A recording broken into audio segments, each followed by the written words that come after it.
right that cabinet ministers do not say anything which could prejudice the decision that is being taken and lead to judicial reviews of It's it. for the cabinet secretary to tell them, given that he's a civil servant. Well, John, I think you're making rather a mountain out of a molehill here. Some of your colleagues are very cross about it. Well, I think the important point here is that I think it is absolutely right, as indeed I can tell you I told a constituent of mine on Friday that cabinet ministers are not commenting on this precisely because when the decision is taken, we want to make sure it's not subject to judicial review. Home Secretary, thank you very much. It's now 25 minutes past 8.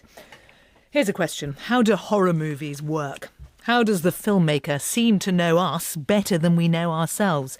And even when we know we're being manipulated, we still react. Fear Itself is a new feature-length documentary that looks at why we're scared by using footage from existing horror films. It premiered on the BBC iPlayer last night. You can tell yourself it isn't real. Tell yourself it's all just manipulation. But it's no use. As you sit there and take it all in, you feel the fear they want you to feel.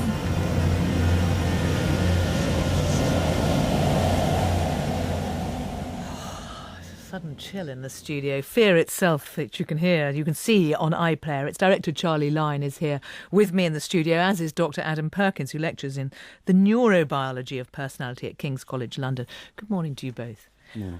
Charlie Lyne, first of all, what is going on there? How, from this making this film, what do you understand about why we react as we do?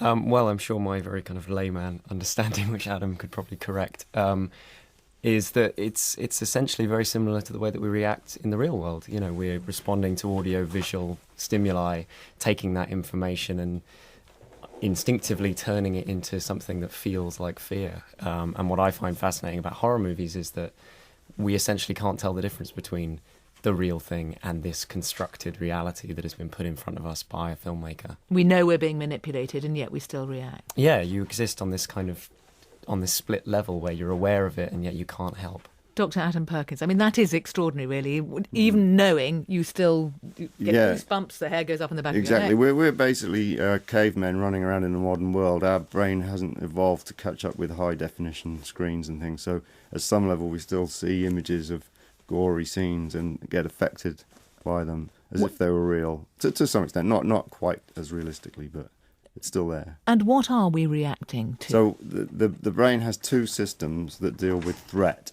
One is a risk assessment system that deals with potential threats, and the other is called the fight, flight, freeze system, and that deals with clear threats.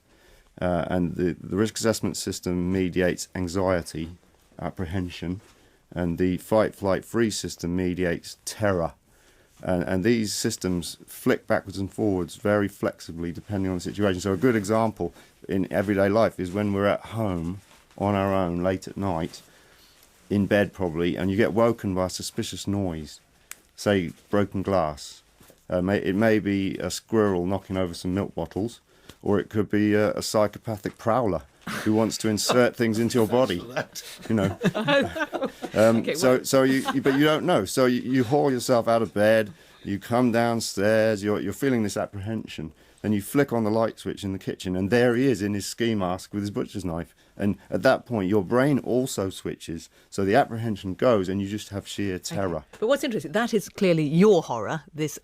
When I hear a noise in the middle of the night, I might think of something scary, but it's rather different to that. We all have different... Well, the point is we don't know what it is. It could just be innocent, or it could be something more. It could be, you might smell smoke in your house, and it could be a neighbour having a barbecue or your house burning down. So the brain over time has evolved this risk assessment system to cope with these sort of unclear threats. And when you're making a movie like you did, Charlie Lyne, you're playing into that with I suppose with everything, but sound is very important.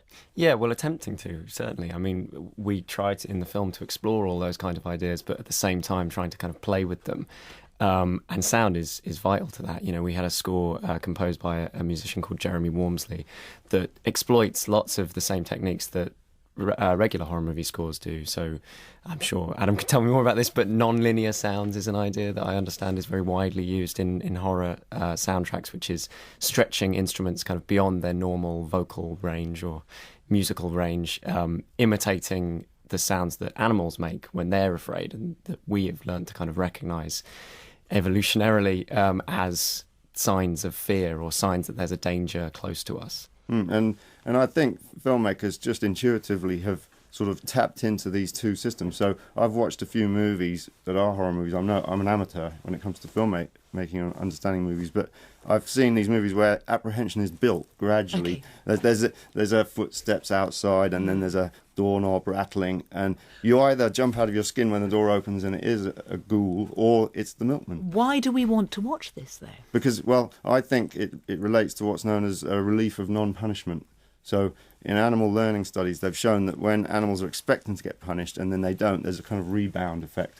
We have a whew feeling, and that's been shown in rodents. So I think filmmakers have cleverly, being clever people, have sort of worked this out for themselves in a less formal way.